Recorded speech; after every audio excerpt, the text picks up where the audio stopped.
Welcome back, family. Another Wednesday with the Pulse. Here we go. Here we go. And as always, we'll do a quick check-in around the panel, starting with Lynn. How has your week been so far? Man, uh, I'm gonna be positive. Please do. But I say that because I lost another one Oh no. this morning. But No. the good part about it is his family is good because of the work that we did for him. Oh, that's wonderful. So that's what I feel good about. Um, but I was telling a friend of mine, I feel like I'm making one of those in memoriam videos Yeah. Yeah. because I'm down 5 soldiers, and it's first week in March, second week in March. That's crazy. But you know, the feedback has been awesome. So I know I'm in the right place at the right time doing the right work. Yeah. Yeah. That's important to say. Um, and what I'm glad you did say that because we're gonna have to I'd like to spend some time again in 2026 just updating the good people on what it is you do, how you do it, how long you've been doing it, and the reason why, the purpose behind, and the importance of the Hmm. thing that you do, because it needs to be highlighted constantly, uh, so people understand why uh, you're in the game that you in. Hmm. I So Hey, appreciate that. yeah, hey, give me 2 minutes, Glass, before you introduce me, okay? I got you. I got you. Uh, so I've saved Rich for last. I don't know if I should jump in and ask him just yet because he got on a little earlier than what he usually does. But I'll, I'll wait for a second. Quickly, Brooks, how has your week been so far? It's been a stressful week trying to get deals closed and work with companies to make sure everything is copacetic and build my life for the woman I love, for the lodge I love, for the craft I love, and just taking one day at a time. Lynn, I'm sorry for your Yep. loss, sir. Um, you still have the worst school on earth. This is the best school on earth here. Let's be clear. Uh, Uh, but you see much how love. I manipulated you into wearing some headgear this week. You see how I did that? I'm not even gonna lie. I totally thought about it too. I was I like, know. oh yeah, I I know. gotta do it. So, I got a uh, PhD in human behavior. you know what? You take your shrink psycho babble out of here, so, but That's funny. all is well. Grateful to be alive, and God is good. I can dig it. I can dig it. All right, Wiggs, you back. See you seated. Yeah, I would say on our introduction here, man, we have to thank God for what we have, because as my grandmother used to say, thank God for what you have, because you can't handle nobody else's issues. So everybody on this panel is truly blessed, and other people will pay to be in our position. There you go.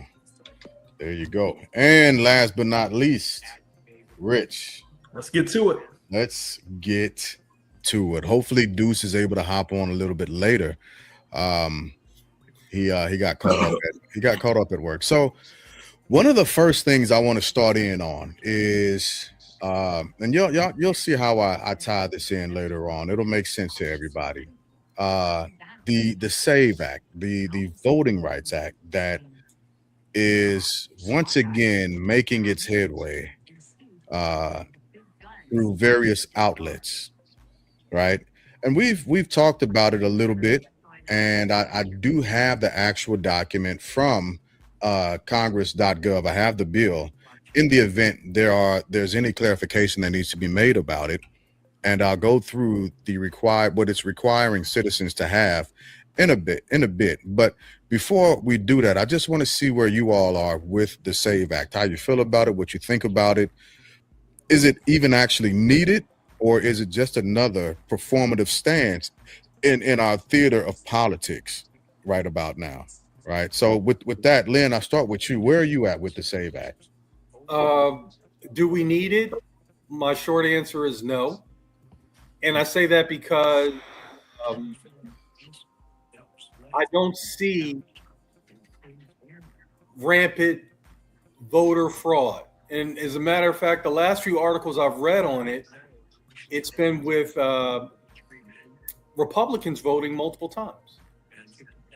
Like one guy mailed his ballot, then he voted in person in another state. And I've seen things like that, and I've seen people getting in serious trouble. Yeah. I know the rules. I know that if you are undocumented, you can't vote in presidential elections because that's really all the concern is with regard to this legislation.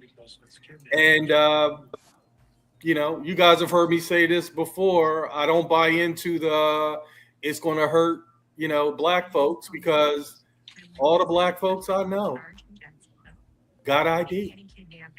Yeah. And if you want to fly, you want to rent a car. And I was joking, if you want to get a mammogram, guess what you got to pull up with? Some form of ID. Yeah. ID. And this thing about the birth certificate having to match the passport, I don't think you need to take your birth certificate to the voting booth. I think you just need a picture of you with your name to match up what they have in the registry. That's what I see when I early vote. Fair enough. I think this is just I think he's using this legislation to then try to, because if this gets passed, then how do we enforce it on election day? Oh, you know what? I think we need to have troops at election places. So once again, I think the workaround for that is early voting, because election day poll places are not necessarily the same as early voting polling places. Right. Like when I early vote, I can vote at 90 different places, but on election day, I got one place I can go. And you're not posting up troops at 90 different places during early voting. You're going to have troops in place on election day. Yeah. So I just see it as he's taking it this serious, so then you can add that other piece. You can drop that other shoe if it indeed passes. Yeah. Now you can drop the shoe that, we got to enforce it now. Now that this is the law of the land, we got to enforce this. Troops. Right. Troops at the polling places, or ICE or whatever. Hey, Wig, I think you got some background noise. If you can. Okay, my bad. No, you're good. Turn it down just a little bit. Just a little bit. Okay, that's better. Yeah, a lot. A ton. All right. Rich, where are you at on it?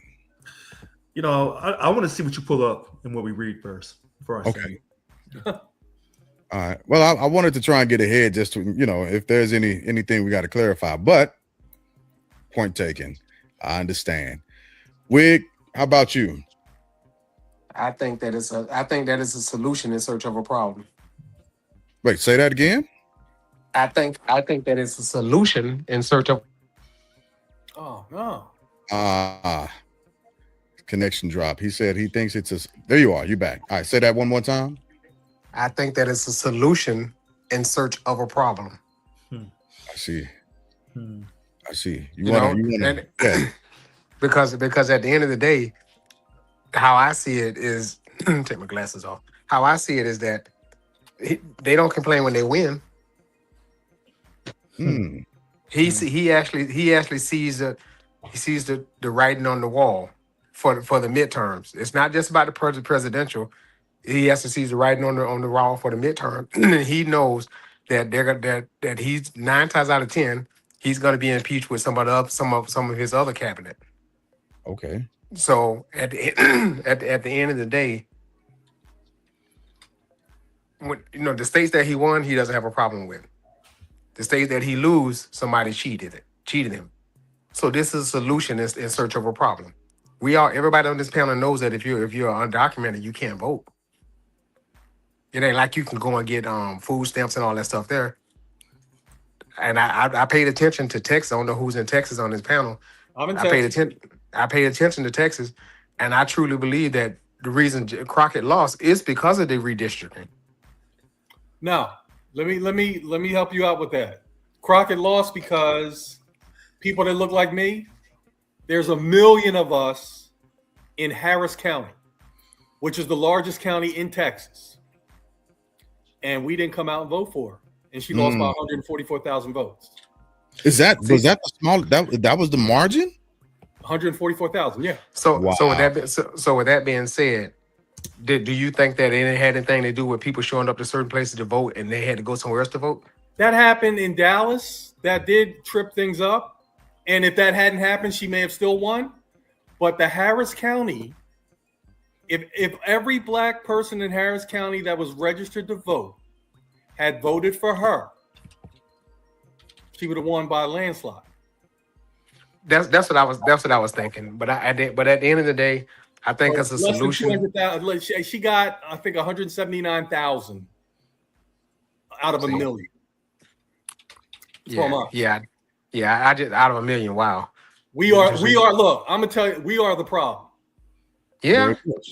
Yeah, we generally turn out for presidents, bro, but we don't turn out for midterms. And now what happens is if you're going to stay a Democrat, you got to now roll with Tallarico. Yep. Exactly. I want to see. Hold on 1 second. You said she lost by 179,000 votes? No. She got 179,000 black votes in Harris County. Out of 1 million. How many votes did she lose by? 144,000. So she lost only by 144,000? Yep. Now the shenanigans in Dallas, you know, the shenanigans in Dallas, you send us that made link? it real close. Can you send us that link if you have time? That she lost only by 144,000? Yeah, I have to find it. It's actually in the group chat. But you know what? I'll keep looking for it. Y'all keep going. I'm sorry. Go ahead. Yeah, but at the end of the day, guys, I just think that the Save Act is a solution looking for a problem. No, I agree. I agree. That's what it's not necessary because voter fraud is 0.03%. So but this is what you do when you're in power. You direct people to the exception, and they takes their eye off of the rule.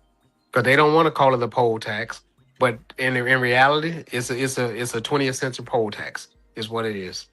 Well, so, from where I sit, I wouldn't have to do anything. And this is the way I've always voted. I've always presented my ID at the polling place. And most of the time we go to the polling place. I know down here in Florida, me and my wife go vote. I don't take out nothing but my ID. That's it. You don't have to have your ID and your birth certificate. That's what I think people are running away with and misinterpreting this legislation. I think that if you, the way I've read it, basically nothing would change for what I do. I wouldn't have to change a thing if this legislation passed versus what I've been doing here in Texas, which is showing up, voting early, showing my ID. They match it up to what their system says. You know, and they ask me, "Do you still live at this address?" Yes, I do. Sign here and go in that booth. But this is the last thing, Glass. This is the biggest problem that I see with it. So if you let the federal government pass this and say this is what you need to vote, where's the separation of church and state? How does the church play? I'm just saying it as a terms. There's always a separation. I'll rephrase it. Where's the separation of the state and the federal government? Because the state's supposed to run their own elections, and if some states don't want you to have ID, if some states want you to just give blood, then that's on that state. But if you have the federal government stepping in and saying this is what you got to do, now we have a national election, not ran by states. And listen, this may only be for federal elections. Yeah, and so before state-controlled elections. Yeah, before we get there, Brooks, are you back with us? Yeah, I'm back with you. I don't know what happened, but personally, I think it should require ID for everything. If I go buy a pack of cigarettes, I got to show my ID. Now I have like some gray hair, or more like I got Lee the White instead of Lee the Gray. And so I still sometimes have to show my ID if I cut my hair and I look like 32 again. And if I do my taxes, still got to like take a picture of my ID. If I went to the DMV, I told this story for my birthday, February 8th. And I had to bring some forms of like, oh yes, I live here in Sunnyvale. Here's my rental agreement because here's my ID.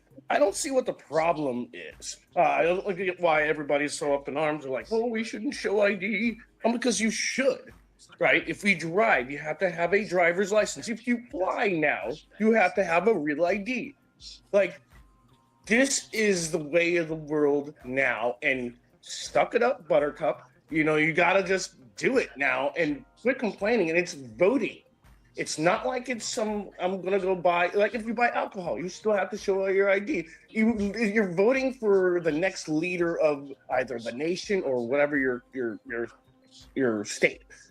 Show your ID. I don't see an issue about it. I think it's an excuse. When the gentleman said impeach Trump again, work out for the Democratic Party last time. Right. You know, like nonsense. People are tired of that nonsense. It didn't work out for them. Matter of fact, it got Trump elected again. It's ridiculous. Like they try the same old playbook, same old tactic. Go ahead. No, you good, bro. Go ahead. Okay, like same old tactic that failed them, that got Trump elected back again. Enough. It's not going to work again. People were over it. We were like, you realize that's exactly what you tried to do, and you still failed. Can I ask a quick question? Show your ID. Sure, of course. We all know people that have told us that they didn't vote. Right? Of course, yeah. Has anyone ever said I didn't vote because I didn't have an ID? Have you ever heard that as a reason for not voting? No, not that I've ever heard. I've never heard. That I've ever heard. And I've been voting more than half my life. But same thing. The reason for not voting, now, and I'm like, I've never heard being, I would have voted. I wanted to vote for so and so, but I didn't have an ID, man, so I couldn't. Right, and so you still have to show it. There's nothing wrong with it. I just think that like people were like, it's fear for the sake of fear, which is weird because like, wait a minute, you get an ID to drive. If you drive a car around, you got your insurance, you got your driver's license, you have your everything it takes to drive. Like there's no reason to be fearful of it. I've heard you need ID to get into Magic City. Is that true, Richard? No. Is that true, Richard? To get the lemon pepper wings, Well, the Lou Williams lemon pepper wings. Well, I'm gonna say, wow. I don't think you do, bro. I don't think you do. Money. Listen, places here in Houston, you need ID to roll up into the gentleman's club. Yeah. Real talk. So good example, gentlemen. If I go to the Matrix Casino, which is right across my office, just to buy a pack of cigarettes, right? Uh-huh. I have to provide my ID, which if I go to a gas station, I don't. But if I go to the Matrix every single time, the lady it's a running joke when I buy a pack of cigarettes. She's all like, Lee, I need you to see your ID. And even though she knows my name, seen me there countless of times. Not that I smoke. Well, I do smoke cigarettes every day, so can't really say it. I don't. She's on camera, Brooks. But yeah, that's okay. So she has to do that. She's on camera. Yeah, but that's exactly my point. You like have a driver's license to get on a plane or anything like that because it's okay. Because if you legitimately have your ID, this is not really an issue of that should be like blown up into the public. This is like a issue. Well, let me throw this out there. let me throw this out there. Okay. One of the concerns about this is primarily for women, right? So if a woman relocates from her current residence where she's registered to vote to a new state, and she goes to register the vote in a federal election, and her they're looking for identification to verify that she is who she says she is. If she's been married within a certain amount of time, that could cause an issue. It Is could it just cause, because of the marriage Wait a aspect? minute, hold on. Hey, Because wait a minute. Hey, hold on a second. Okay. This is if you don't see me talking fast, that means I'm on my heels. I think we have to do this one step at a time. The first issue is, do we believe on the first step that we should have to show our birth certificate or citizenship? That's on the first step.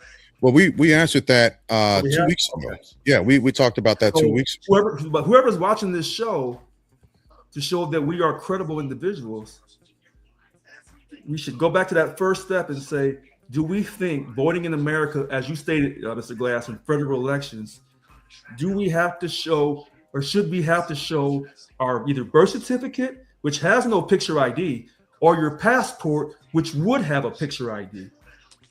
Should Because- we have to? Is the question. Right. So right, because on that SAVE Act that made it out of the House, that allegedly sits now in the Senate, that's dead on arrival because they don't have enough votes to pass it. The first thing is the birth certificate or the passport. Do we have to show our citizenship in this country to vote? That's the first thing. And then the second step was, do we have to show photo ID? But before you continue, like the both IDs, like so citizenship or passport, you're saying? Because I think it should be passport or ID, right? That has your picture on. No, stop. Wait, Stop. wait, Hold You on a can second. have your birth certificate. Hold on, wait, Mr. Okay. Brooks. Hold on, Mr. Brooks. If you look this up, because we want to be credible, because this is too important. This is voting in this country. On the very first thing on that SAVE Act that the Senate has to pass, the very first issue regarding citizenship, it states from what they passed out of the House, either you have to show your birth certificate or your passport. I'm gonna stop right there because to make sure I said it correctly. On the very first thing that they're they have to agree on in the Senate. So he has the bill up. Okay. Yeah. And so what the bill is saying, essentially, it's speaking to what you're talking about. Section 2 starts out saying ensuring only citizens are registered to vote in elections for federal office being the primary target. Federal elections. I don't want anyone to lose sight of this being specifically for federal elections, right? And it goes through and it begins to talk about what's being changed or what's being struck through as used, and inserting in general as used, and by adding at the end the following. So it begins to go through the different types of documents. Documentary proof of United States citizenship. As used in this act, the term documentary proof of United States citizenship means with respect to an applicant for voter registration, any of the following: a form of identification issued consistent with the requirements of the Real ID Act of 2005 that indicates the applicant is a citizen of the United States, a valid United States passport, the applicant's official United States military identification card, together with a United States military record of service showing that the applicant's place of birth was in the United States. Oh, wait. Go back Yep. up to one for a second, please. Yeah. Back up to one for a second. A form of identification issued consistent. Listen, this is your quote birth certificate. A form of identification issued consistent with the requirements for a real ID. To get a real ID, you have to have a birth certificate. That's where your birth certificate comes into play at. So I haven't gotten. Oh, you know what? You are at least in Kentucky. I can speak for Kentucky because yes, when I went to get my real ID and I haven't finished the process yet. I did have to have my birth certificate and another form of ID in order to prove that I was a U.S. Like says like you have your PG&E in California at that specific residence. Wait Yeah. a minute. Oh, well, hold on. You know what, Mr. Brooks? That's a great point. But see, this is a little tricky. And that's why I'm not talking so fast. Because the first thing that he's trying to zero home, the president, is that he wants to say that you were a U.S. citizen either through your birth certificate or your passport. And even to get a passport, you have to still produce a birth certificate. Yeah, you've got to send your birth certificate in. So the birth certificate, ironically, states that you're a U.S. citizen because it says where you were born at for most case purposes. Yeah. The passport, ironically, though, will have your picture ID on it. So the reason why I'm saying that about that very first step, because I thought the second step was once you show that at the voting booth, now they want you to show a photo ID in addition to your proof of citizenship. Well, your proof of citizenship, if you use as a passport, would have a picture ID already on it.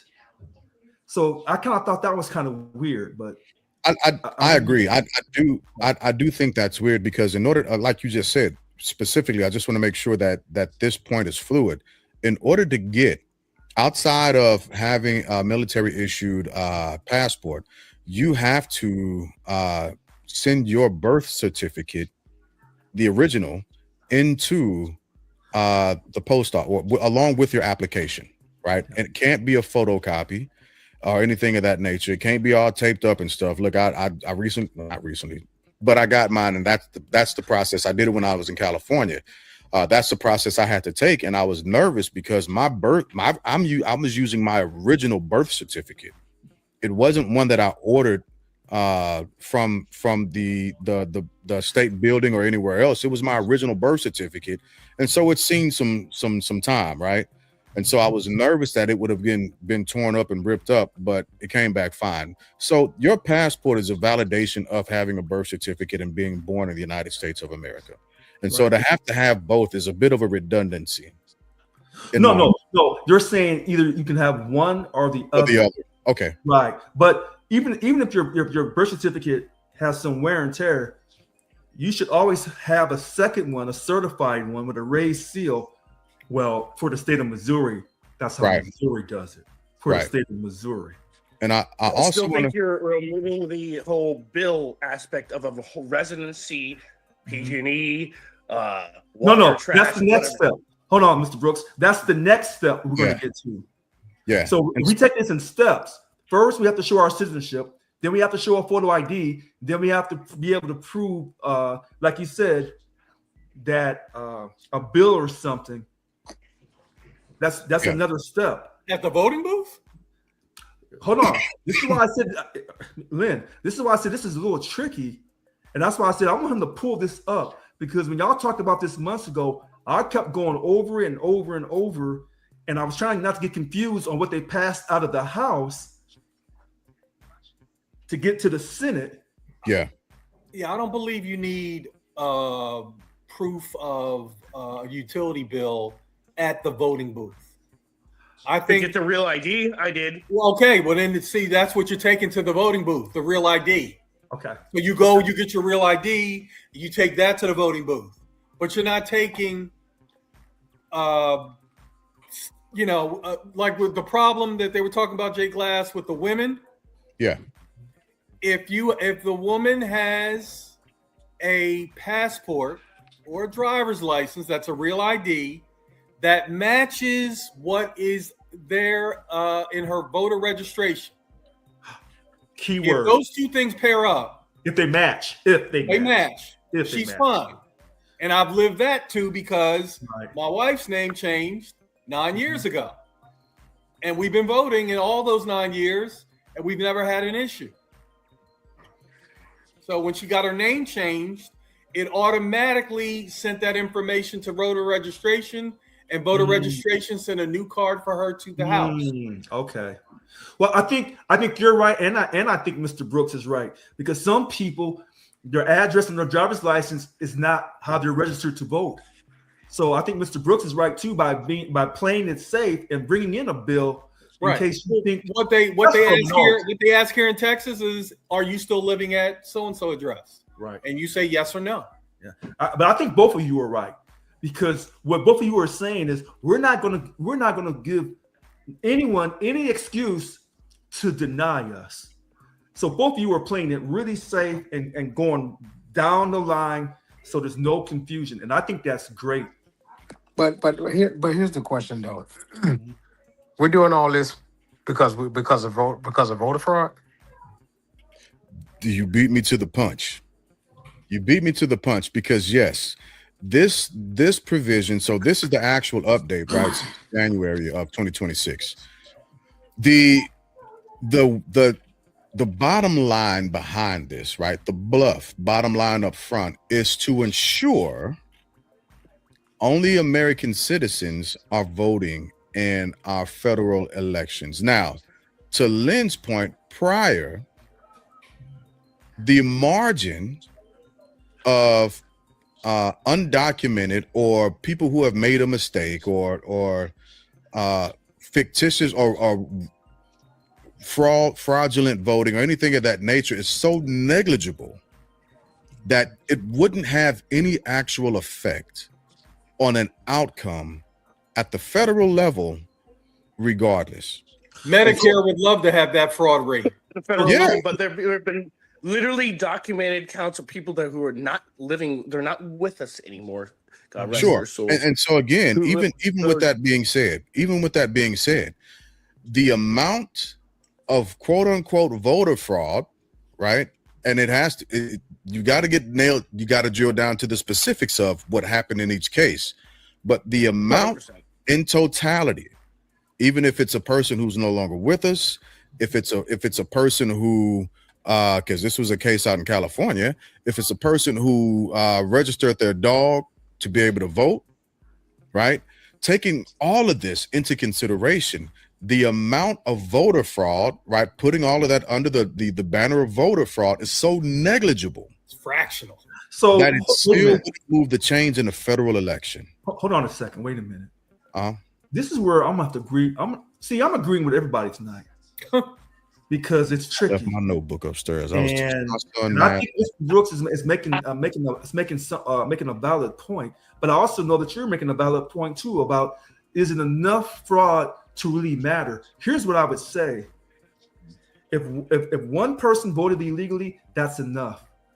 But you say in a federal, because in a county or a city, one That's vote different.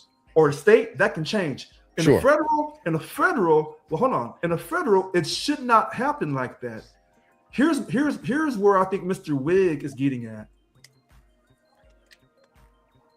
They got it to the Senate, but one of the things that I don't think is part of this current SAVE Act is about one-day voting.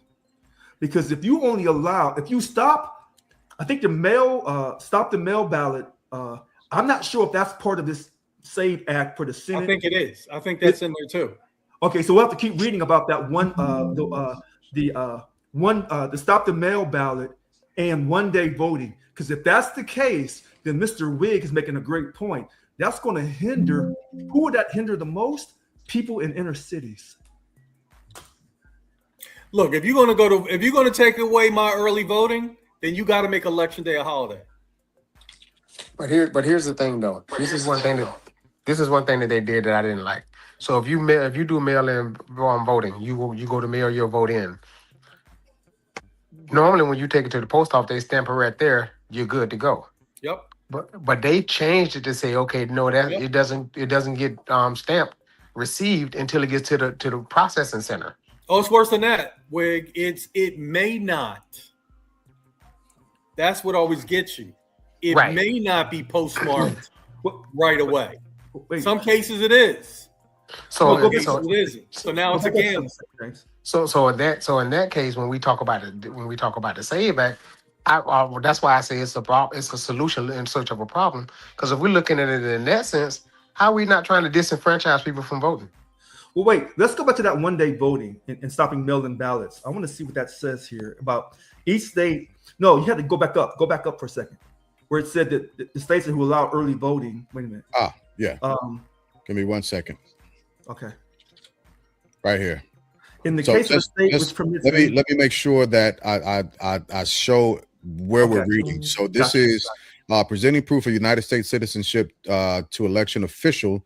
An applicant who submits the mail voter registration application form prescribed by the Election Assistance Commission pursuant to Section 9 parentheses A 2 or form described in paragraph 1 or 2 of subsection A shall not be registered to vote.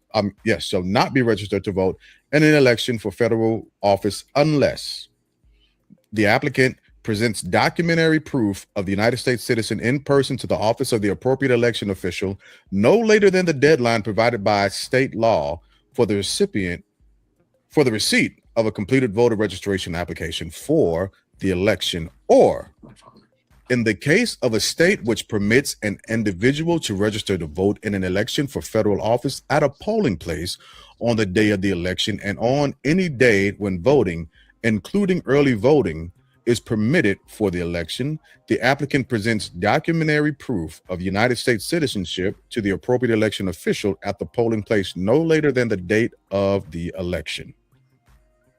And so that's a lot.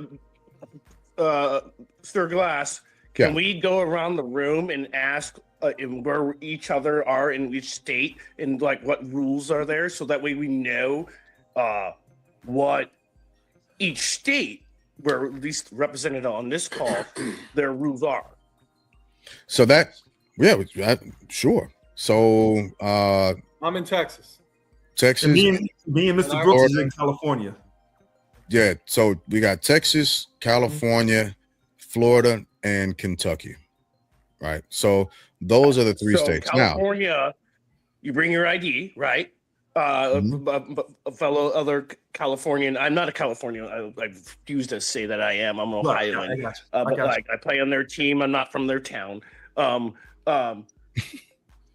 You bring your ID. You get the piece of ballot paper. You fill out all the dots. You go to the machine and you vote. Right. So all I have to do is bring my valid ID and they check it and yada yada. What happens in Texas? No, wait, no, hold on. You're speaking too fast because I don't vote like that. I vote by mail. Yeah. So. Oh, okay. So no, it's fine. I'm not trying to yell at you or anything. So what Mr. Wig is saying about, it seems like this could be a way to cause a problem. People who vote by mail, and then you guys have already discussed that when you mail something in regards to voting, they're not going to count it till they get it to the processing center for the date. So if you wait till November 2nd of this year to vote, it may be considered late and they don't want to count that vote. So you don't want to wait to the last day. If anything, you want to fill out your mail-in ballot and then drive it to the place, to the voting booth and turn it in. And turn it in early if possible. Don't wait to the day. Why would you ever want to vote by mail? And that's a question I'm asking because I lived in Vermont. I've lived in Ohio. Now I live in California. So because how would you ever know that if your vote actually got there? Hold on, Mr. Brooks. Sometimes I agree with you and sometimes I disagree.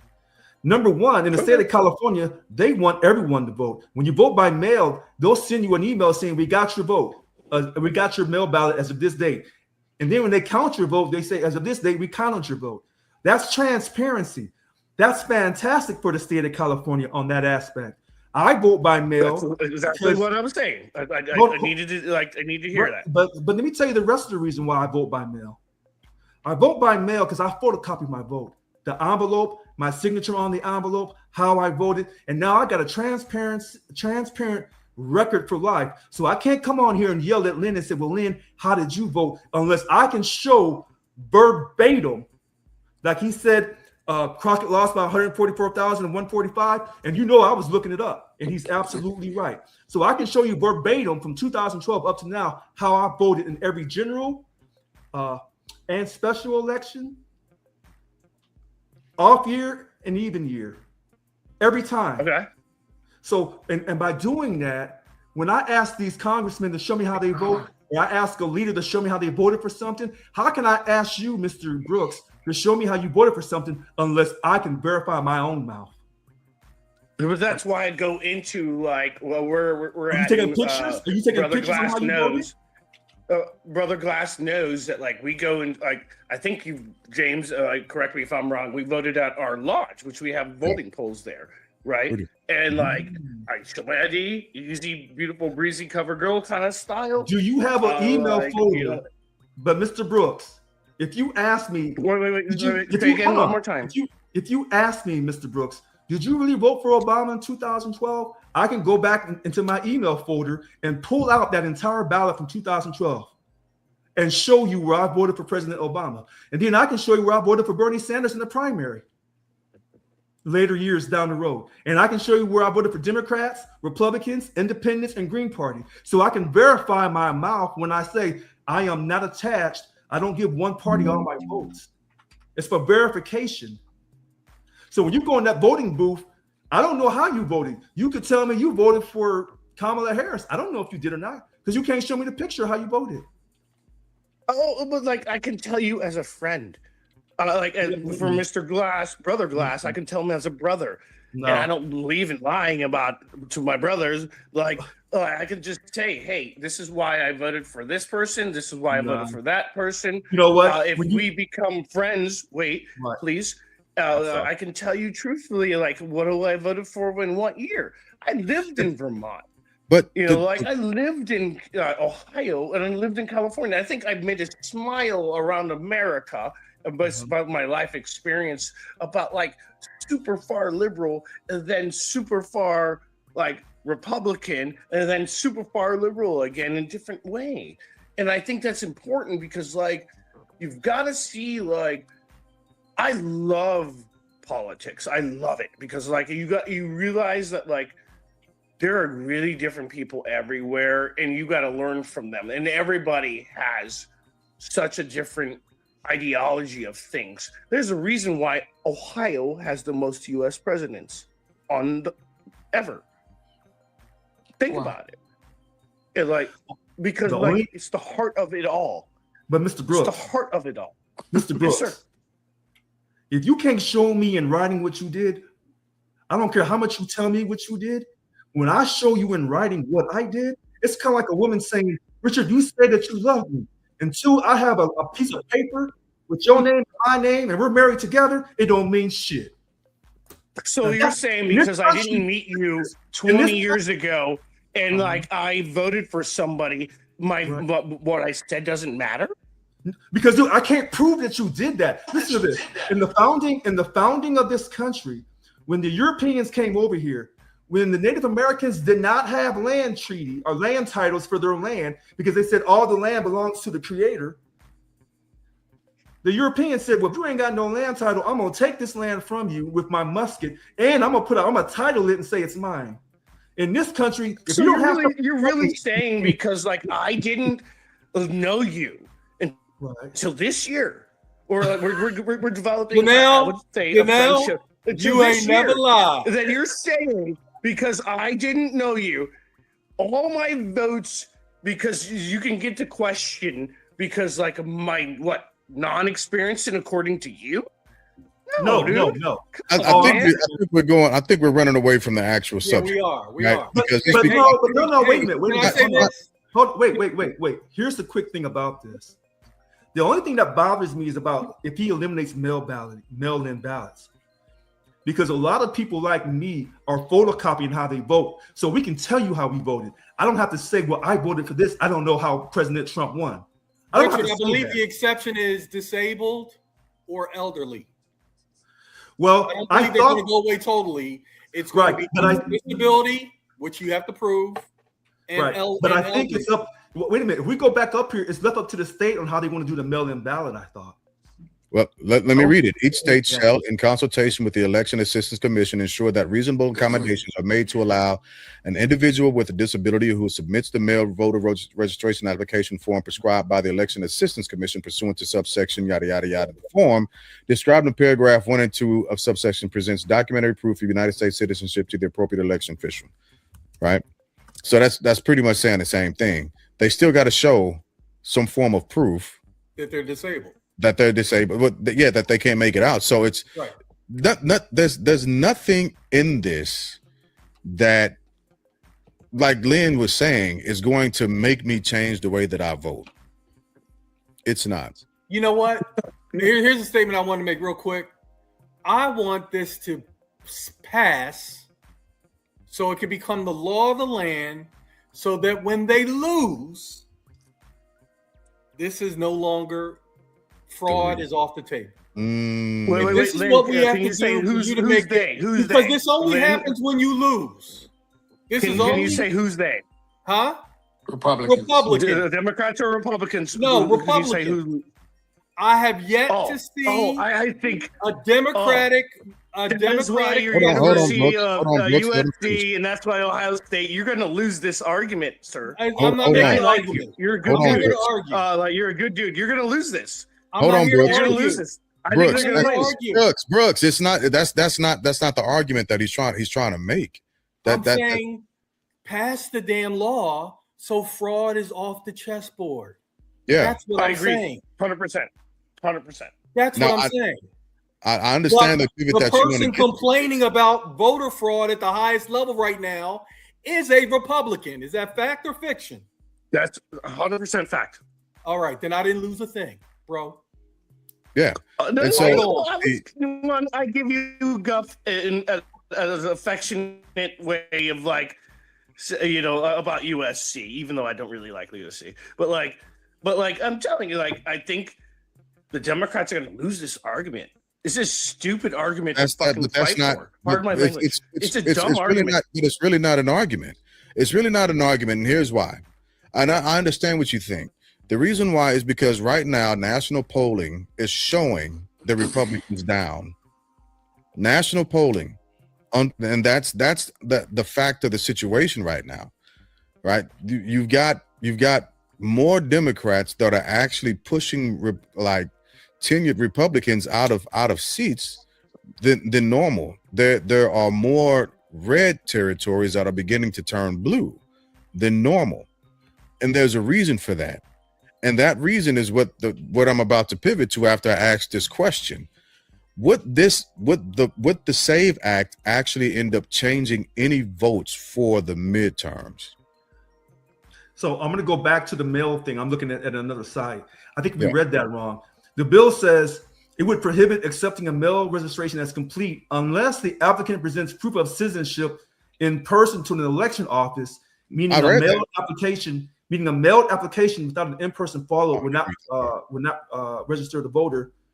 Meaning a mailed application without an in-person follow-up. So I can still send a mail ballot because in order to even to have gotten it, I had to prove who I was here in the state of California. Right. And so I should still be able to mail it in. Yeah. Because that's important. And so I know about that. So I don't think that this would make much of a difference. I think it will actually disenfranchise more Republicans, more people on the Republican side than what it would on the Democratic side, unfortunately. If you have people in the city, such as myself, and I'm not in the black city, if you have people in the city voting by mail, and then what President Trump wants to do is say, you can't vote by mail, and everybody has to vote in one day, and you're not even going to make it a holiday, the way Lynn keeps saying, make it a national holiday, and then all the people in the city, you will have to have so many voting polls. You would have to increase your voting polls because you'd have so many people like myself who've been voting by mail for years, having to go in and stand in line. And what happens in the quote chocolate cities, once they set those polls up and once it's closing time, they're going to say, well, too bad, we're closing. They're going to say, well, we're already in line. And then they're going to have all those hassles about, was you already in line when it closed at 7 o'clock or 8 o'clock at night? Because if you're in line, you can go. Yeah, if you're hold in on. line, you're good. Wait a minute, Mr. Brooks. That's the way it should be. But if you go back in the past, and I want to say it was in 2008 in the city of St. Louis, that chocolate city, 50 white, 50 black, there were black folks trying to vote for Barack Obama, and they were standing in line, and they were not allowed to vote. So that is somewhat of a way. And that's why I said tonight, I'm kind of agreeing with everybody on their points. And I think it's a little tricky. Yes. So I looked up the part that I did not agree with this. And this is what I think a strategy might end up being in the future, right? Each state shall take affirmative steps on an ongoing basis to ensure that only United States citizens are registered to vote under the provisions of this act, which shall include the establishment of a program described in paragraph 4, which is up previously, no later than 30 days after the date of the enactment of this subsection. That 30 days per state to essentially mold itself into this act and essentially establish an SOP, a standard order procedure, operational procedure, according to this act, would be almost impossible. And so I think that might be one of the small cliffhangers that are set aside and out there to kind of trip voters up. Now, if that becomes the case, right, and we look at voter suppression, is that a tactic that they are actually engaging in? And the reason why I asked that is to segue over to this. We tried to establish last week the reason or reasons why America is, per the president's words, at war with Iran. Right? If we go back to one of the justifications for this being liberation, while we are tactically stonewalling voting, well then what type of liberation are we able to give to any other sovereign country at that point? If we are engaging in a form of suppression, voter suppression, what moral or foundational right do we have to liberate a people under a foreign flag? Brooks, I'll let you bite on that one first. Question, I look at it like this, and I'm not adverse to saying stuff how I feel. I must pretty much say stuff how I feel. Through all this, Iran chose the son of the, I guess, The late Ayatollah. Supreme, as the new leader, which, if you realize, and everybody knows on this call, that's not going to work. That's just only going to continue this, and they're going to go after him, and we all know it. It's true. Like, there's got to be a way out of this. Like, there's got to be something better. No. And go ahead. I'm sorry. I was thinking out loud. That's not how. That's fine. That's not how Iran works. And the streets are saying that the son is worse than the father. Yeah, that's what I read. That's exactly my point. Like, they chose the son, which is like stupid. So we did all this, and then the son gets chosen again. It's dumb. Look, and then so we got Brooks. it. Go ahead. Brooks, I got an idea. It might not be that popular among certain people. How about we mind our own business? I put breaking news just so you can say that. I knew where you were going. How about that? That generally version, they generally say if you put your top lip and your bottom lip together, you can shut the fuck up and mind your own business. Mind your own business. Yep. That generally works. Then you don't have to worry about getting out of nobody's mess. For people to allow the continuance of evil and do nothing, and that's how evil persists. Well, let me ask this. With that being said, my dear brother, has there been evil happening over the course of the last year in America? Iran bombing their own people. Yeah. No, he's talking about in America. In America. No. I mean, like, we can't switch the subject because, like, all of a sudden the argument changes. No. I'm not switching the subject. I'm asking the question based off bombing their own people. That's why they were so pissed off of them. Like, no, like, eventually it's got to stop. But you don't see the hypocrisy in that. You don't see the hypocrisy in that, because I know a couple of times that America has bombed that it was done by Americans. I'm not saying it's perfect. I'm not at all. No, am I. I'm just saying, like, hey, like, this is what they were doing. This is why we stepped in. Actually, I think, like, we didn't expect the drones over $20,000 to be a nuisance. And they are. Well, let me ask you this. Would you consider cutting health care for millions of Americans evil? Well, in California or what? Or Ohio And Americans, just Americans in general. Would you consider cutting health care? Better yet, I won't even look at health care. Would you consider cutting SNAP benefits that kids depend on? And I would have to know more about SNAP benefits, to be honest, to answer the question. But if you're working and you're eligible for healthcare benefits, you get your healthcare benefits. Again, you get it, you earned it, you're great, awesome. I would have to Okay. Well, then let me ask you a further question. Would you consider a leadership that would place its own citizens purposely in poverty evil? You mean like North Korea? Sure. I think North Korea is a poor leadership. Yeah, like if you look at what they're doing to their population versus what they give to the military, yeah, that's pretty bad, dude. Yeah, and so we can agree that leadership who purposely place certain segments of their population in dire strains are evil. I think you can't have a holistic, one size fits all. You got to look at specific use cases, technically. Okay. Well, then I'll give you a specific case.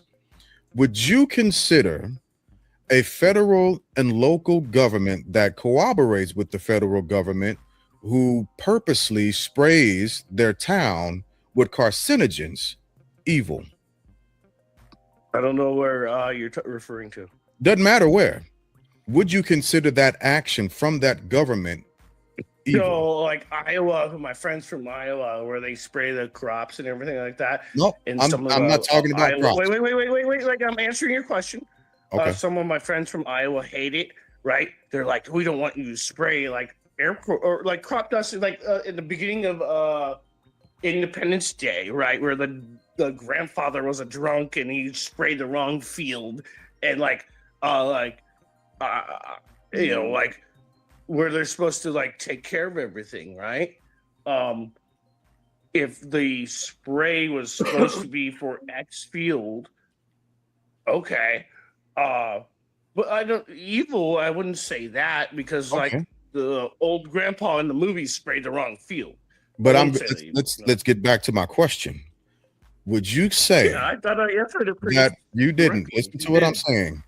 Would you say that a government who cooperates with their local officials that purposely, knowingly, and intentionally spray certain segments of a community with known carcinogens is evil? Would you consider that act evil?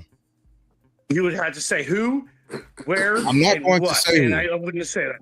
Well, if evil, that's fine. But then I will be at the same level that you are at your question.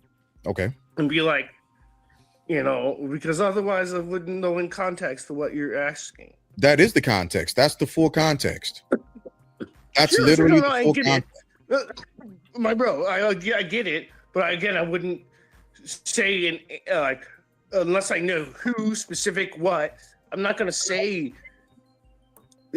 challenge them or him or them or her until I understand what you're specifically saying. So what it sounds like, Jay, change the question to Iran doing that. Yeah.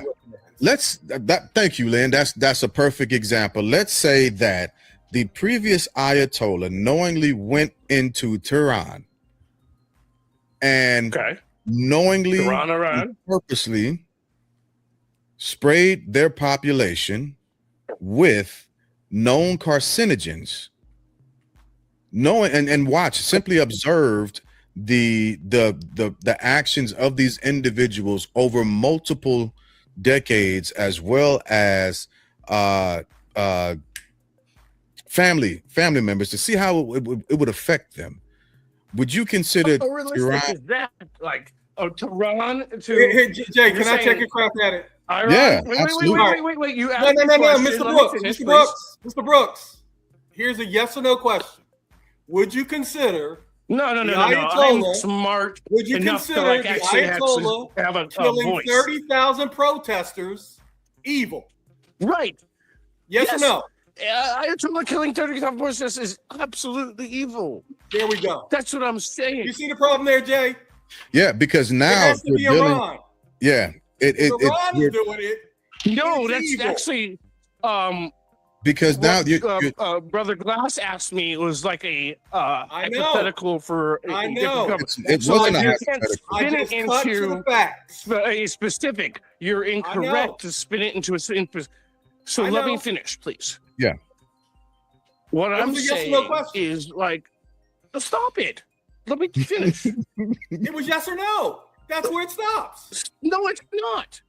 Actually, if a country, leaders of a country, want to abuse their people by spraying, or abuse another country by spraying X, Y, or Z into that other country, Donald Trump's timeline for That's the war wrong. continues to be Either way. all over the place. Earlier, he said the war would end soon because there's, quote, practically you have to stop that. Well, you know what spread. You breaking up on us a little bit, Brooks. Are you there? I think you walk. Country it is. Hey, Stop say it. that again. If you walk and your connection dropped on us a little bit. Oh, okay. If any other country sprayed X, Y, or Z, You get.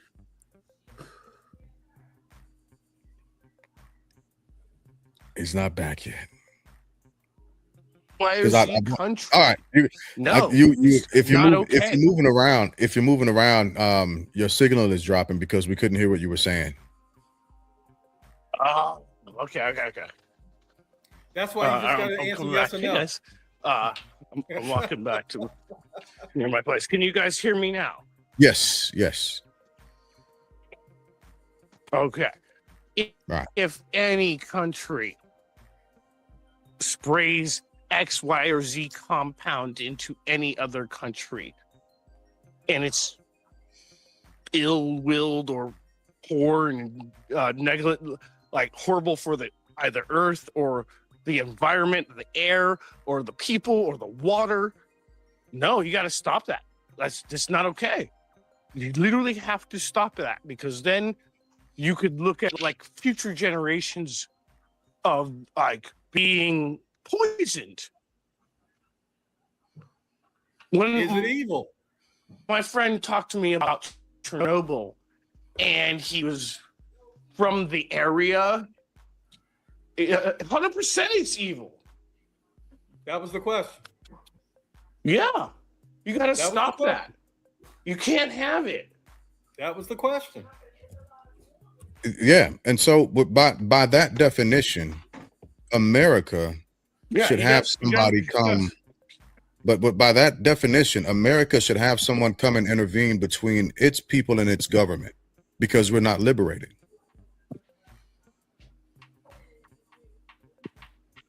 What do you mean? So there in St. Louis, there was a community that was frequently sprayed with multiple different types of carcinogens back in the day, purposely, knowingly, and intentionally by our federal government, and our local legislatures knew about it as well. And they allowed it to happen for the purposes of observation. Now, just to be clear, this area was predominantly Black. And they wanted to see what would happen throughout the generations, right? Hold on a second. Wait. One quick question. Yeah. Was this during the same time period that the U.S. government allowed the Tuskegee experiment on Black males? So actually, that was a different time period. Oh, I'm sorry. That was another time period. Okay, so we have two outliers. Okay. Outliers. Yeah.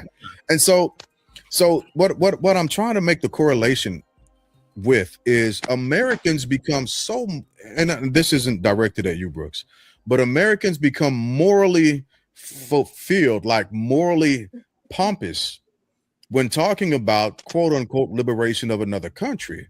But when we talk about liberating our own people from our own tyrannical government or government that happens to be tyrannical at specific times, well, then it becomes subjective. Evil becomes horribly subjective. And if we're going by those definitions and those terms that are being set forth by Americans in general, we should have intervention, maybe from Russia, maybe from China. We need to have some type of foreign intervention to correct our government and liberate our people. Oh, wait, and Mr. Glass. And sanction us. We should Hold on. Yeah. Wait a minute. Hey, well, hold on, Mr. Glass. Obviously, you didn't study history because you and I and Lynn and maybe Mr. Brooks, our families just brought over here off of Manifest Destiny. So I don't understand. I'm confused. I didn't mean to laugh at that, but yes. I'm just I'm confused. Oh, and then if we don't, one quick thing about what we were saying. talking about the ability to vote, having the appropriate ID or appropriate credentials to vote as either a black man, white woman, black woman, Italian, whatever. Yeah. I personally think bring your freaking paperwork. So freaking what? We do this all the time. It shouldn't be an issue. Mr. Brooks, I told you at the very beginning of this conversation, I have kind of agreed with everyone. I said, I think you make some valid points. I know Lynn's making some valid points, and so is Mr. Glass, and so is Mr. Wigg. What we're trying to get you to do possibly is entertain the fact that, yes, you are right, but are you you're being right on righteous grounds, Mr. Brooks. I believe that you are coming across on righteousness' sake. Unfortunately, some people think that the president and other people have ulterior motives, that they're not coming completely on righteous ground. You're saying the president meaning like president of the United States or what? Yeah. Some people, I said right, some, but like that person, but like think about it. This has been an ongoing question before freaking Trump. Like this is not like a first time it's been brought up. Like, you know what I mean? Like it's just not Trump oriented issue. This is about like asking a real question. I don't. Brooks, wait a minute, Mr. Brooks. If we go back to the year 2000, and I'm racing Mr. Brooks for the president, the most powerful country. I'll crush you. Well, hold on. And you and I are listen to this though. Wait a minute. We are racing and we are neck and neck. And then the last state that's going to decide the election is freaking Ohio. Mr. Brooks, you better win that election. Crush you. You're done. But listen to this. I said we are neck and neck and we are tied. And the last state that's going to control or decide who wins the election is your home state of Ohio. And you said you're going to crush me. You are absolutely right. You better. But remember the words that you say, because President Bush, when he was racing Al Gore, the last state was Florida. And President Bush's brother, Jeb, was the governor. You better win that state, President Bush, or you ain't going to have no family Thanksgiving anymore. So I'll put your words right back at you. It's the truth. I appreciate. But the Democrats, and I don't take up for the Democrats very often.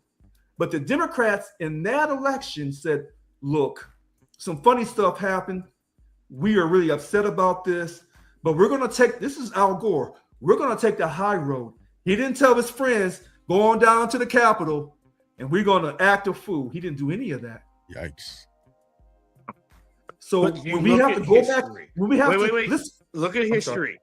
Okay. Look at history, and there's a reason why 8 U.S. presidents are from Ohio. But that's not what I disputed. We're not there anymore. I simply say to you, Mr. Brooks, When I have gone at the Democrats on here, you have seen me fight Lynn Medeiros to the T.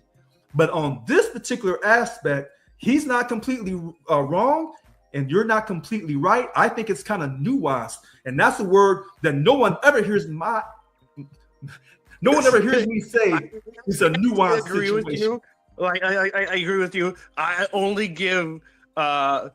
Medeiros, pardon me if I pronounce your last name incorrectly, sir, because he has a bad choice in teams. So that's the only reason why I give him guff. You know what I mean? Like, I actually love what he says, and I respect the heck out of him. But like, horrible choice in teams. But like, that's fine. Hey, can I add a fun fact? Yeah. All right. So yes, at least 11.3 billion has been spent on the war so far. Funds allocated to the National Cancer Institute this year, 7.4 billion. Funds allocated to Head Start, 12.4 billion. So what's more important here? Does that sound like America first? Wait a minute. Does it sound like cancer first? Whoa. Hold on, Mr. Medeiros. Because now you're taking my words. Because I've been having this argument for the last year and a half. So I'm just agreeing with you. That's all. I know, and that's a shocker. Because why? Because when you and I agree, that's when we know shit is getting ready to hit the fan. When you and I agree on something, people know, we in trouble. We in trouble.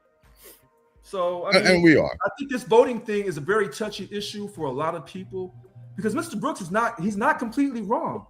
He's not. But he's coming on righteous ground. I don't know if President Trump and these other Republicans are coming on total righteous ground. I have my reservations. So are you talking about voting or the war or both?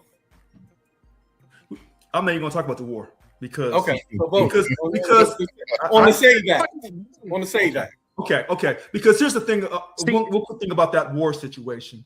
I told everyone from last year, I'm a protective veteran. I believe in protecting America, but we have other veterans who will strap up and come get you. They are thinking nothing about it. And I'm glad we have veterans like that, but I am not like that. I just want to protect America. Mm. And if I think that Iran was going to really come over here, if it was really an imminent threat, then I said, then we have to protect ourselves. I stopped there. Yeah, nobody believes that.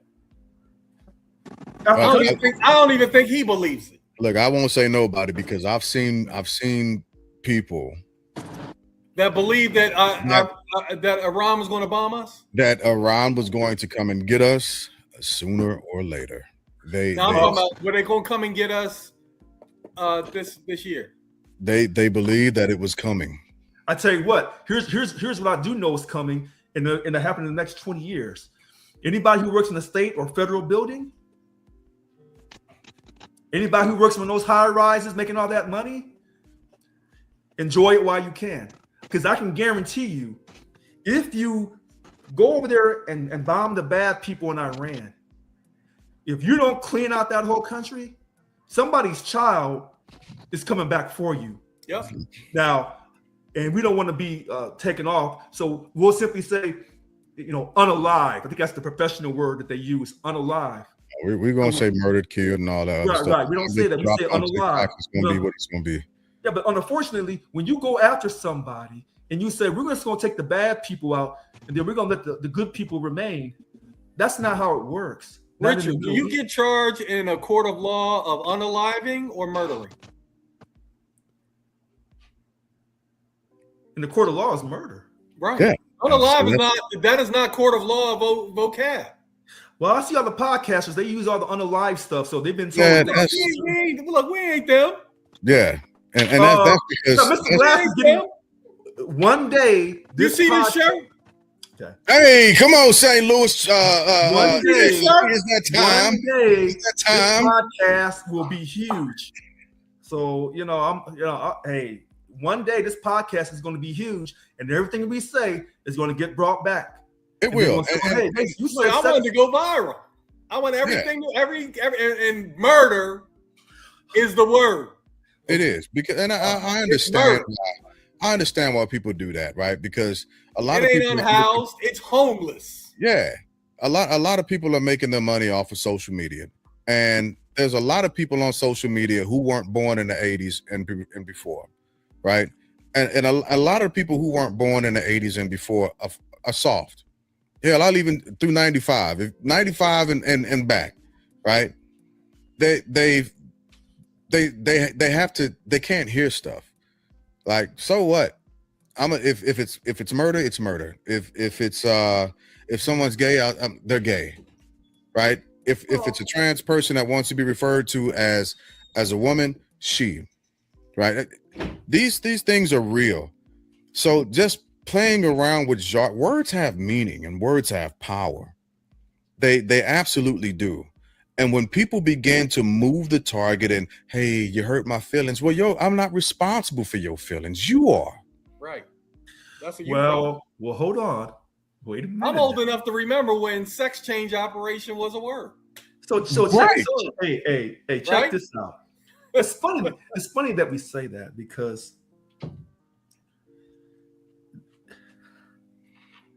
this war and how we have to, protect Israel. I find it so interesting.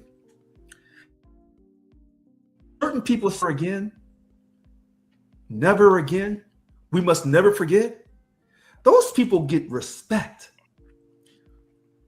But when I say it, I'm told I'm complaining. I'm told that I should get over it. I'm told that there's been slavery throughout all the world. World's history has been slaves, and black people sold other blacks into slaves to become slaves, and that we should just get over it. But when certain people say never again, they get the respect. I'm confused. Do they get your respect? I respect everybody. Because if I demand respect from you, then I have to give it to you, even though we're going to have these strong, disagreements on certain issues. So we have to be fair. But, by being fair and not being hypocritical, if you say, hey, this situation called the Holocaust was a horrendous event, Hitler was out of his mind, we will never, ever let that happen again. And we'll do whatever it takes to maintain Israel. If that's how you feel, then I've got to respect it. I only ask you to give me that same respect back.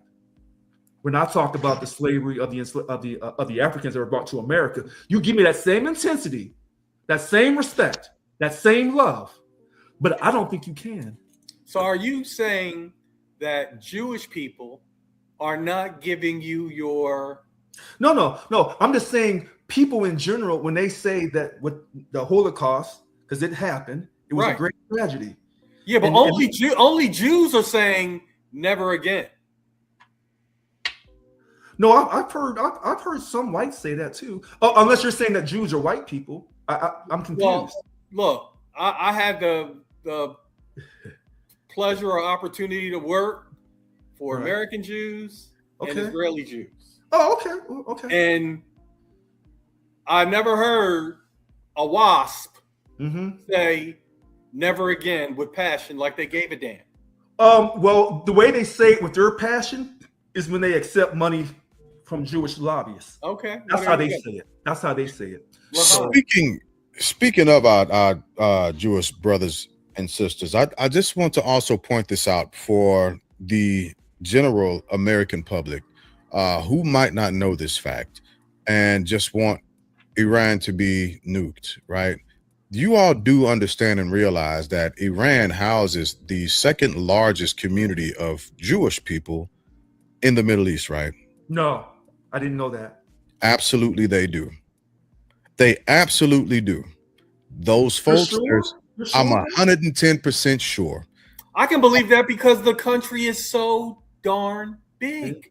And as a matter of fact, as a matter of fact, some of those Jewish brothers and sisters in Iran say, if you are an enemy of my country, you are my enemy. Right? Some of those brothers and sisters say they would never move to Israel because that's not their country. So the toss back is, we all know that by our U.S. media that Iran has said to the former Khomeini, Ayatollah Khomeini, that death to America, death to Israel.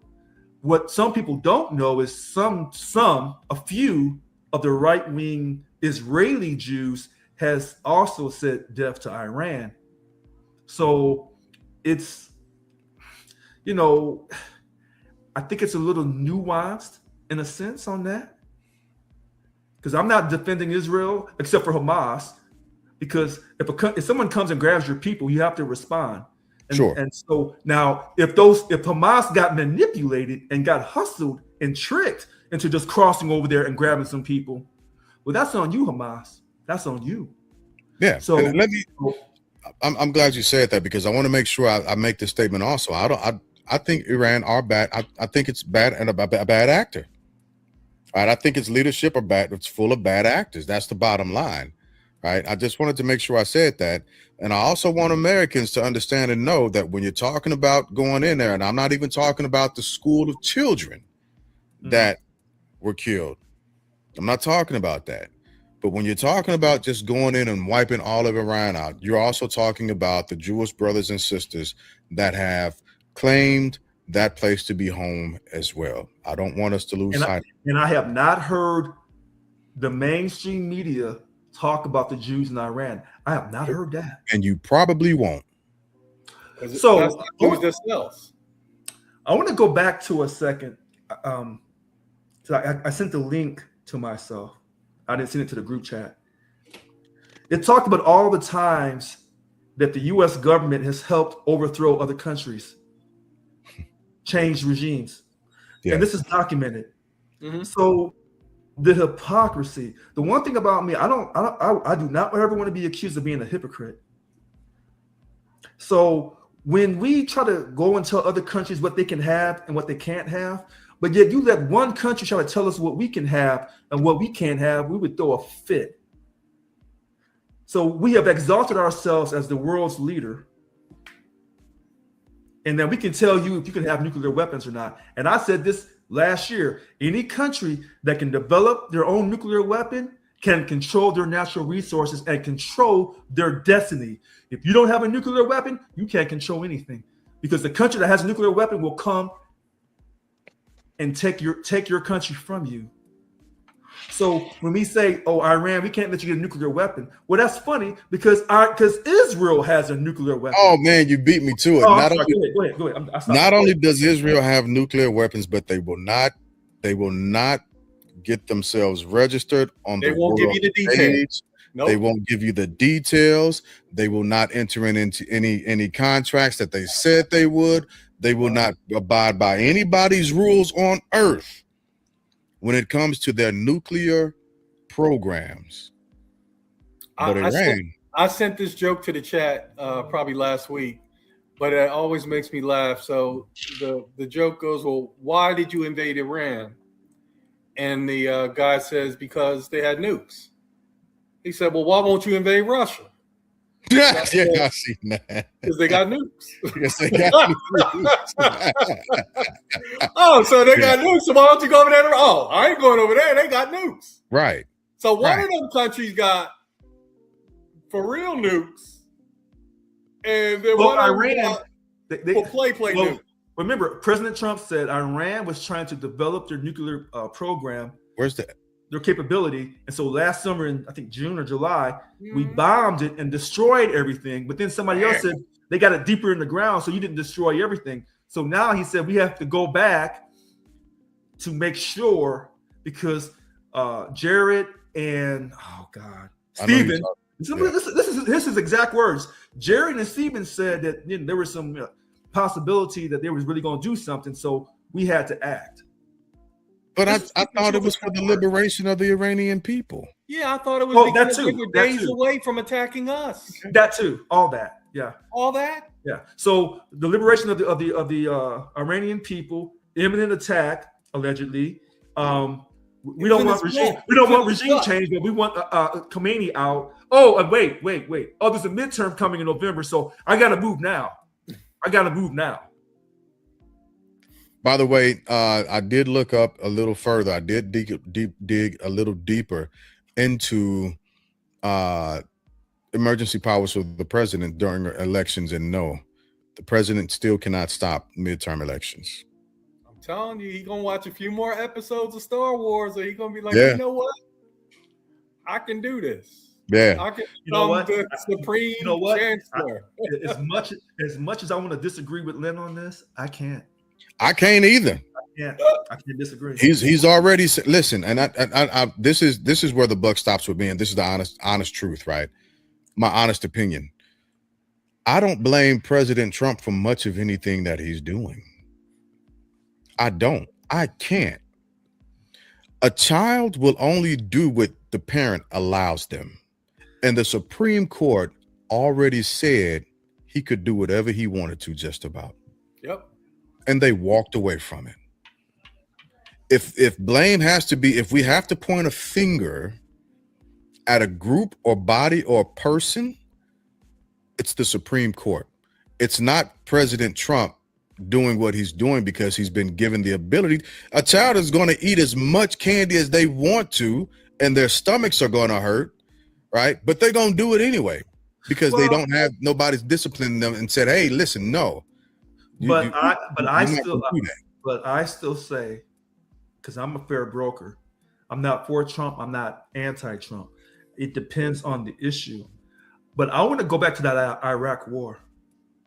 See, that Iraq war didn't have to happen because there were no weapons of mass destruction. But yet we have forgotten that quickly. But when 9/11 happened, we said never again. Oh, it's going to happen again. No, we said never forget. Oh, I'm sorry. Yeah. Never forget. Thank you. So it's going to to have happen. Never again. I think that's trademarked by another group. Yeah. Thank you. So this is going to happen to us again, and it's just a matter of when. So when they said we have to get rid of Iran because if we don't, we're going to get hurt by them. But even when we get rid of them, you're still saying put your head on the swivel because they're going to come back for us with some terrorist activity, which in our hearts, here's the funny thing. Every American, regardless of color or race, we know in our heart we're going to get bombed again. We know it. It's just a matter of when. So then you say, well, we got rid of the bad people. And then I say, if you don't knock out all of Iran and Syria and Lebanon, get rid of all of them. Well, then you might as well start talking about Turkey. Them too. So you say, well, Richard, you sound like a quote white man that's out of control. Yeah. If we're going to war and we know that they're going to come back for us, then you have to wipe them all out and be done with it. Then you say, well, no, we don't act like that. We have our Geneva Conventions. We do things strategically. We're more professional. We're a Christian nation. Okay. You keep thinking that. So on one hand, you're doing this arrogance, but on the other hand, you don't want to completely do it because you want to keep your position in the world that you're above reproach. Right. But that's not going to work because those people, all praises to Allah, when they fight the great Satan, they'll do anything and everything. Are we going to explore a major ally of ours that is not going to join us in this fight? Saudi?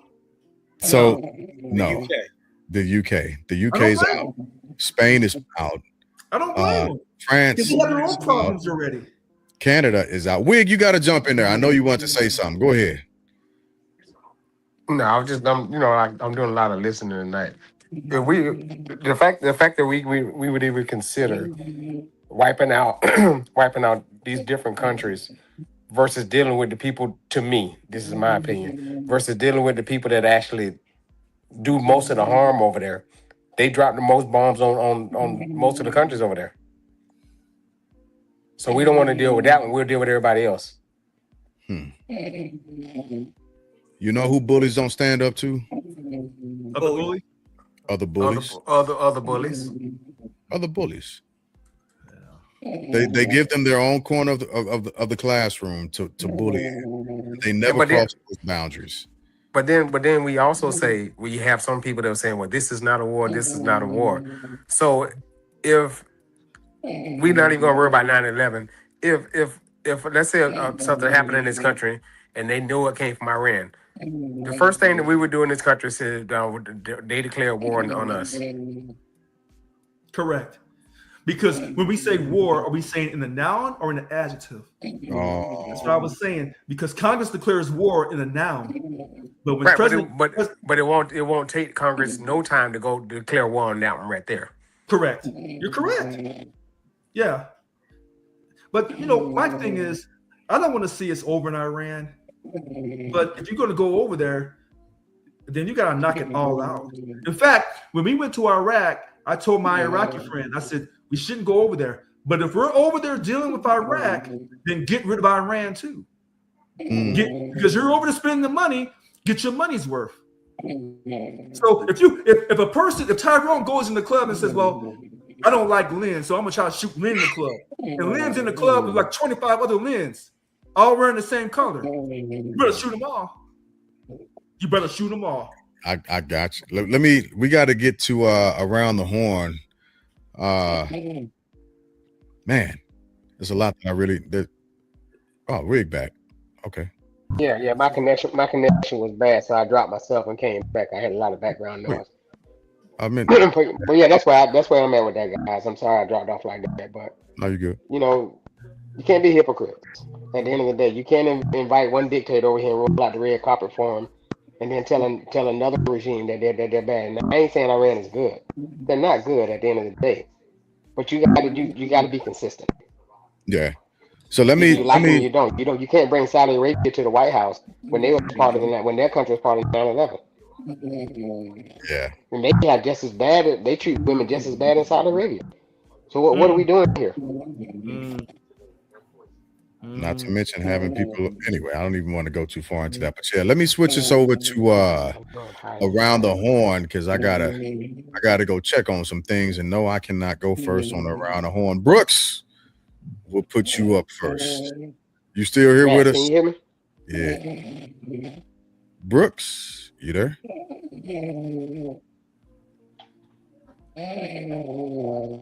Yep, he's there. Can you hear me? He's all the way there. He was there. Y'all didn't hear that? I heard something.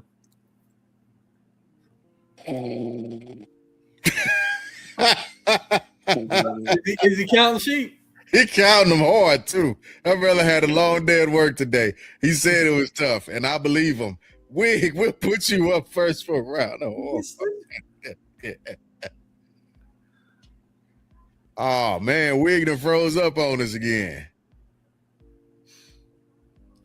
Let me pull him down. One more time.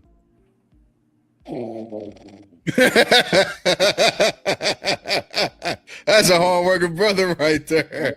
Let's get you around the horn real quick. Okay. The longer we talked about this, the more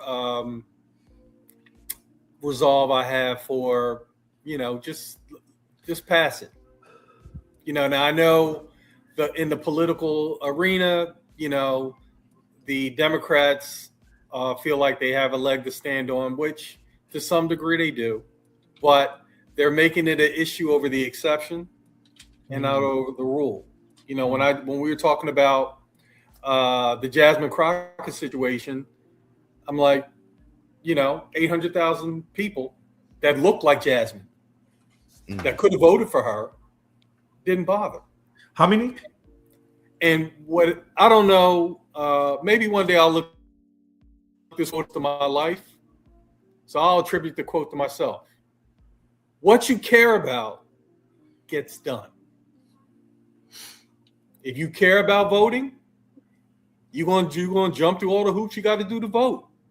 Just like we did more than a century ago. Yeah. Voting was, I'm not worried about losing my life casting a vote. But there was a time where you could go out and vote and not come back home. You could be unalived at the voting booth. So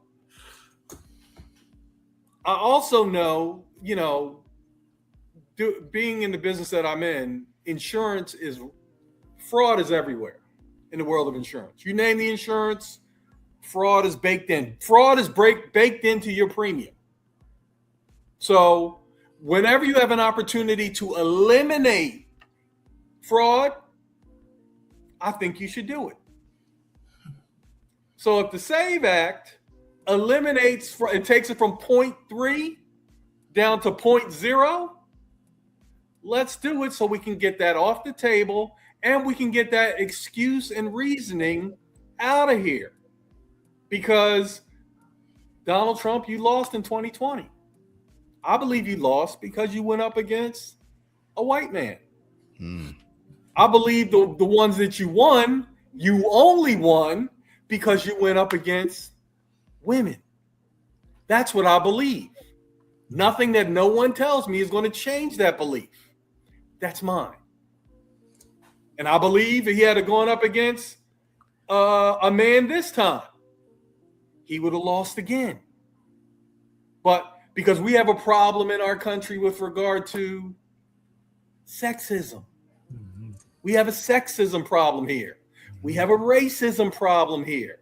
We got a few ism problems here in the United States. But with all that being said, for me, it's still the greatest country on earth, warts and all. Now, we have a lot of opportunity for improvement. And that's what I'm going to hope for and pray for moving forward. And if the SAVE Act can improve that, let's just pass it and see what happens. That's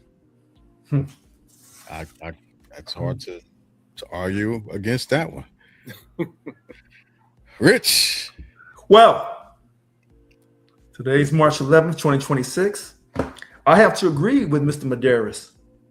Foundation in our country of sexism, racism, and a few other isms. And I think all that adds up to the hypocrisy of this country. And our hypocrisy has been here from the very beginning about all man's created equally, except for your property, which could be human beings. And that, we're a Christian nation, but yet I don't know how they used the Old Testament, New Testament to enslave Africans. I'm still trying to figure that one out, unless they were all Jews or Hebrews, but the original Hebrews are black, so I'm confused. So let me move on real quick here. I agree with Lynn that we have a lot to improve on in this country. With all that agreeing, I'm going to surprise you. I hope the SAVE Act doesn't pass. Even though it should, but there's certain parts of it that has to be eliminated. And a person like me who believes in mail-in balloting, because I can photocopy, I can scan my ballot for historical purposes, so that no one can accuse me of being this or being that. I can show you how I voted, and then you can criticize me on my vote. But I have it for you to verify for your criticism, because I can't criticize you unless you can show me. I can criticize you unless you can show me in documentation what you did. And so, I feel like the SAVE Act means well, but the person who's delivering it to us doesn't. I can't trust it. And then one quick last point. If the act passes, which somehow they don't have the votes in the Senate, because you can do a filibuster, which requires, you'd have to do, you would need 60 to overcome a filibuster.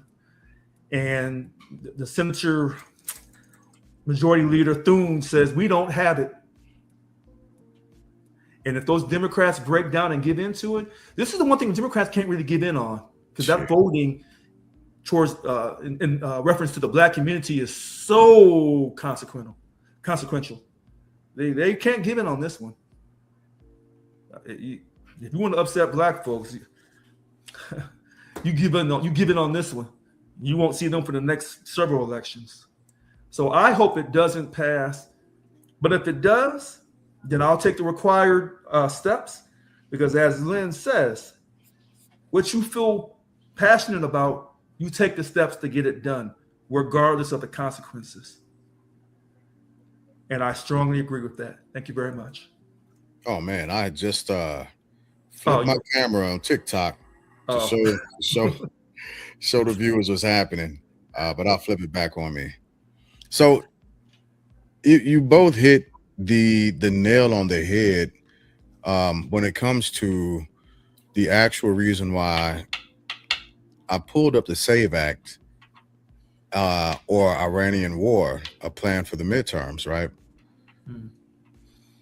There was a comment, and I trolled somebody because I'll do it. Just so clip this. I just need people to know that if you come in my comments on any social media platform and think you're going to make an off-brand comment and I'm not going to meet that comment with the same type of bullshit, you wrong. This is that podcast, and I am that host. I absolutely am. I will meet you where you are day in, day out, and I will be okay with it. If you have a derogatory word to call me and the panelists, guess what? I'm going to talk about your mama. I will do that. And I'm going to do it in the comments all day, because this is that podcast. Reciprocity is a recipe for success to me. I'm just throwing that out there.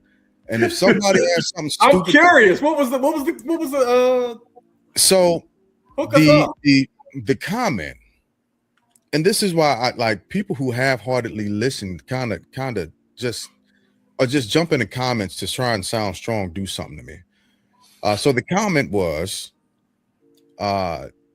you Democrats don't know what you're talking about ever, and you're going to get what you voted for.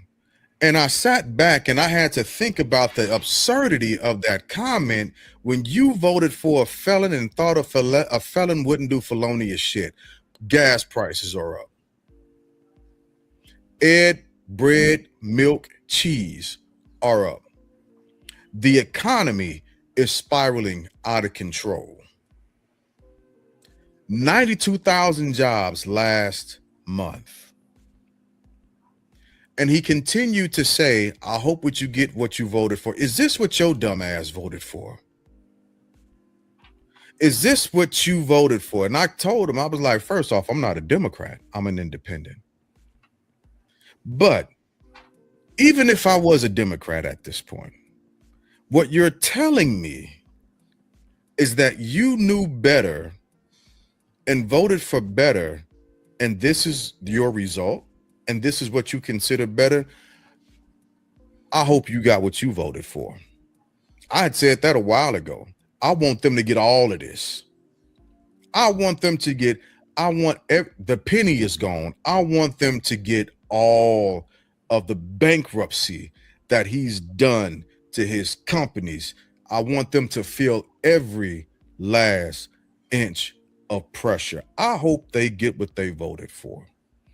I hope every last immigrant, documented or undocumented, says, you know what, we ain't got to put up with this shit. We leaving. And I hope you go out there and you do their jobs. And if you can't, I hope somebody you know dies trying. Because the idiocy, the arrogance, the inability to actually focus and understand a movement, a portion, a segment of intelligence when jumping in my comments, I swear for Jesus, I will make you feel bad about having a mama. I promise that. I want to make sure everybody knows that it's me that's saying this. I started talking when I was on a little screen, but it's Jay Glass the Movement saying all of this. I'm saying all of it. Some of y'all are so stupid you don't know what stupid looks like. You are so far off in the distance of ignorant and dumb that you don't even know what the definitions of ignorance and dumb are. You are in such a valley of foolishness that the sunken place is somewhere that you should aspire to be. Your mother should be embarrassed for having you. Your father should be embarrassed for calling you a son or a daughter, because some of you motherfuckers are really just that stupid. You really are. And instead of having the heart, the tenacity, the actual testicular fortitude to come on the panel live and say something, you will jump in the comments quick. If you saw me in person, I guarantee you wouldn't have that same energy. Guarantee it. You know what's funny? Jay Glass, you from Philly? Hey, hold on. Hey, I'm from the Show Me State. I'm from the Show Me State. So, well, hold on. Wait a minute. You know what's so funny? They obviously have not watched the show to see how much arguing we have done from both sides of the aisle and in the middle. So that was actually my around the horn, but you're correct. But you know what? Hey, I see people saying, "Hey, don't let that trigger you" and stuff. You know what I laugh about? I said this last year, and so to Dolores and to Janelle and anyone else who watches, you're dealing with June Geminis.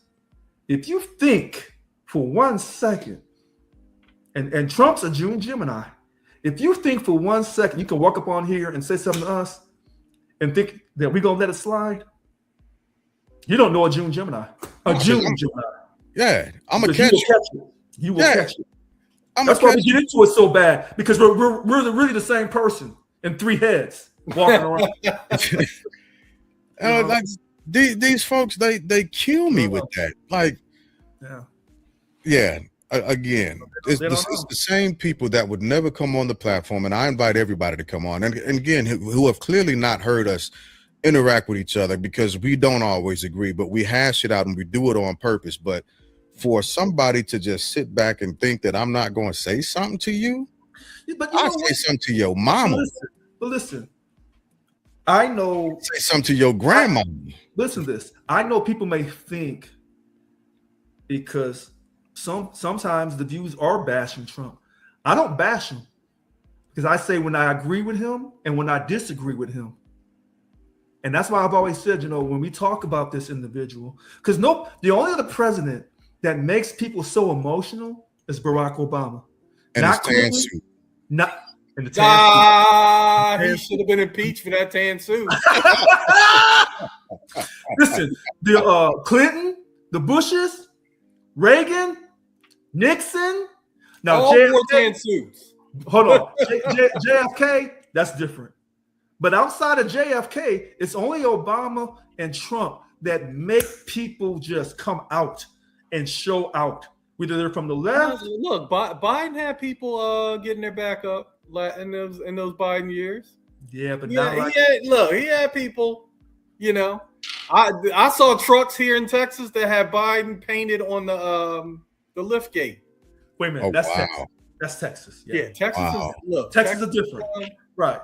It's different. So when we do this podcast, I always try to tell people, I may be emotional on some things, but when it comes to those votes, when it comes to counting, I get quiet. And I say, well, let's go back and let's look at those numbers again. Because normally, and I say normally, the numbers normally should be objective measurables, unless there's cheating going on. Normally. So, when we go through these legal briefs, or not legal briefs, quick moment of PTSD. these bills and stuff. That's why I said, hey, let's slow down for a second. So if somebody comes on here and says, oh, these 3 black men, they ain't educated. They don't know what they're talking about. They don't know about serving the country. Oh, is that what you think? No. That what you think? Look, I'll be all of that. If a person wants to think that, I'll be all of that. No. And if it comes to it, I'll act like it. Mm-hmm. It's just, again, people, the amount of what I've noticed in life is, generally speaking, the most intelligent people or person in the room is the quietest. Mm-hmm. And it's the ignorant who are the loudest. And one of the things that I've often said about the podcast is that we do extensive research on our own. We also have life experience. And if we don't know something, we're okay with that. But I'm gonna slip back into my normal self in a second here. But what I won't accept is blatant disrespect from a person whose whole culture aspires to be like me.